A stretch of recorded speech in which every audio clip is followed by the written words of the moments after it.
నరసరావుపేటలో ఈసారి టీడీపీ నుంచి చదలవాడ అరవింద్ బాబు కావాలా, వైసీపీ నుంచి గోపిరెడ్డి శ్రీనివాసరెడ్డి కావాలా ఎమ్మెల్యేగా ఈసారి? ఇద్దరు పోటీ చేస్తున్నారు. గెలిచేది అరవింద్ బాబు. ఎందుకని?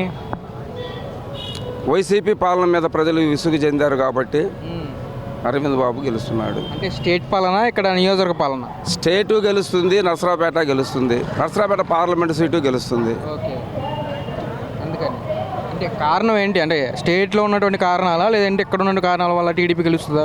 ఇక్కడ ఉన్న కారణాల వల్ల, స్టేట్లో ఉన్న కారణాల వల్ల రెండిట్లు కలిపి అరవింద్ బాబు గెలుస్తున్నాడు. గెలుస్తారు.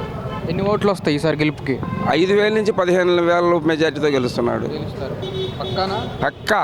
ఇక్కడ మరి గోపిరెడ్డి శ్రీనివాసరెడ్డి ఓడిపోతాడన్న కారణాలు ఏమైనా ఉన్నాయా?